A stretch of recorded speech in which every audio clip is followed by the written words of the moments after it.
Let's try again and see if we can be able to talk to Arthur Kemp. He's in Namibia, where he launched his Food for Thought, which is aimed at both the private and public sectors. It takes a look at the Namibian economy. Arthur, I'm hoping that the telecommunications works this time round.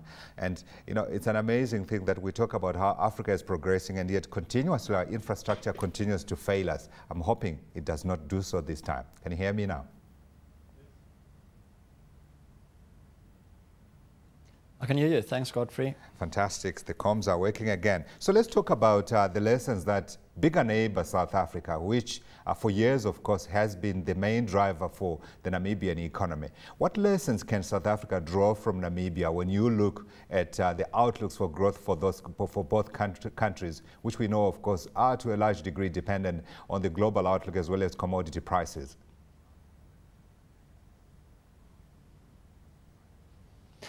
Godfrey, quite right. You start with the global economy when you look at both of these economies. So we know that with slowing productivity growth, with high government debt levels and austerity required in developed markets, that these economies and the world economy is not going to grow particularly fast. So you're not going to expect South Africa and Namibia to shoot the lights out when it comes to growth. But as long as the global economy holds up reasonably well, and I think that is still the base case expectation of most, that we'd get at least 3% plus global growth, you'd expect both Namibia and South Africa to continue growing.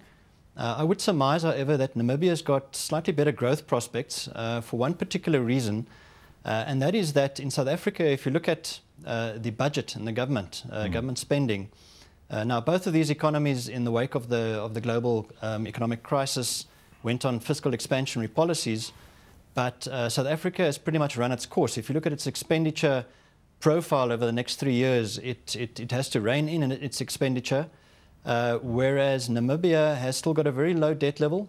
It actually had a very low deficit last year of 2.8% of GDP and went on quite a big expansionary program in the year ahead. Yeah. So I would expect that provided global growth holds up, I would hope that Namibia grows a little faster than the global average and also South Africa. Yeah, but that's a little bit of an unknown, isn't it? The whole global growth story, particularly given the events that we saw coming out of that little island at the bottom of Europe, where you find perhaps more goats and rock scrap than anything valuable, which is not to say anything about the Cypriots. But when you look at that, I mean, does that change the outlook and the picture for global growth going forward? How much of a difference do you think the knock that the whole global economy has received from Cyprus make a difference?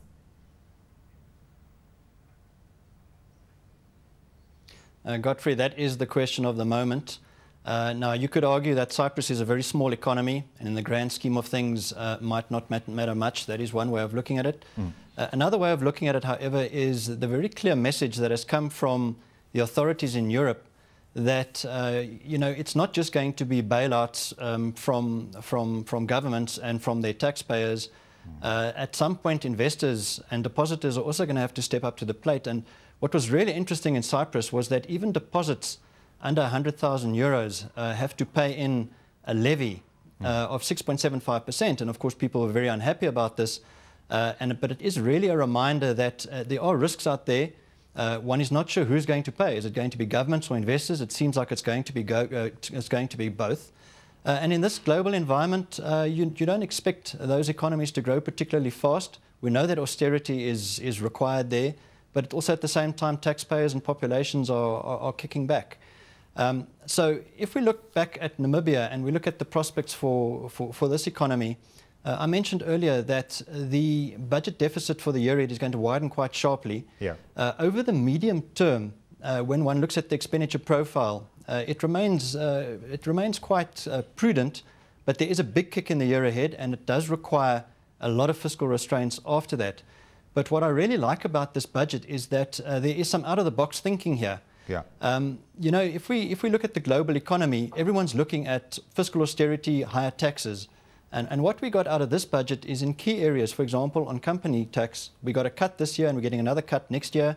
We got cuts on personal income tax as well. And interestingly enough, yes, there are more taxes in the pipeline. We know that there's the levies on the raw materials exports. We know there's the environmental levy coming up, potentially a capital gains tax down the line. But what that is doing is it's broadening the tax base. So we have the innovation of cutting tax rates in what is a tough environment, but also broadening the tax base to try and ensure stability of future revenue stream. And then also, very importantly, what the Minister has done over the medium term is she has kept her revenue growth forecast quite low relative to the expected GDP outcome. Right. And that should stand her in good stead as well. So because Namibia has got its fiscal space, it's used it. Yes, there are concerns about the fact that 19% increase in operational expenditure might seem a bit high. But, you know, we'll wait and see. In terms of the medium-term outlook for expenditure, it's a very prudent forecast. And as I say, there's room on the revenue side. So if one takes that into account, I think that it's been some pretty good innovative thinking, and I think that will stand this economy in good stead. I think I'm hearing members in the South African Parliament going, honourable members, here indeed. Maybe the Minister could have tinkered a little bit with that corporate rate or perhaps on the individual taxes front. But another point that you note about the difference between the two economies is the whole issue around the current account deficit. South Africa, of course, we do know, has been struggling with a wide gap in respect of that measure, whereas Namibia, you're suggesting, is in a better space. How is that?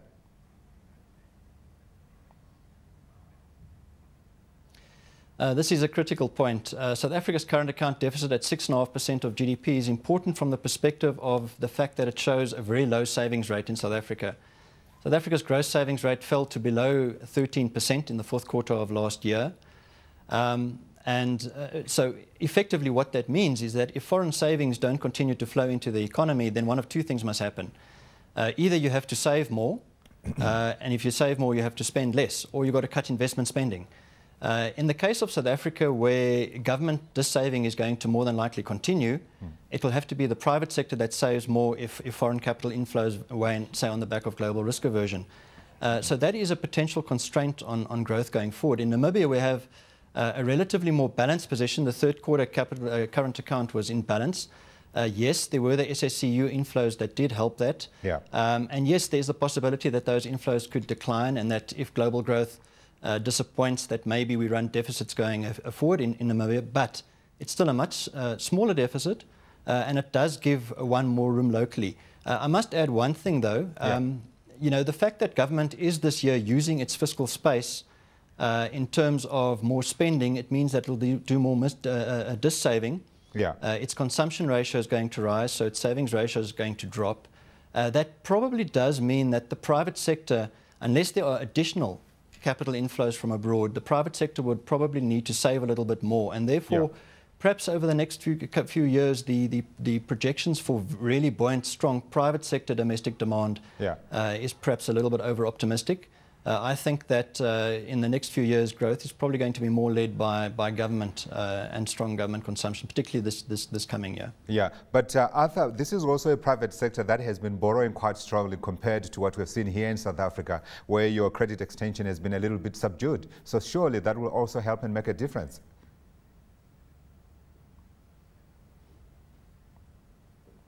It's a good point that Namibia is almost one of the few countries in the world where we have seen strong credit extension. Part of that, you know, in South Africa, you asked the question, interest rates are really low. Real interest rates are very low. In Namibia, of course, the same. But why do we have such a modest credit extension cycle in South Africa? It's the weakest recovery in credit extension since the 1970s. And yet in Namibia, we've got this very buoyant credit extension, these very buoyant credit extension numbers.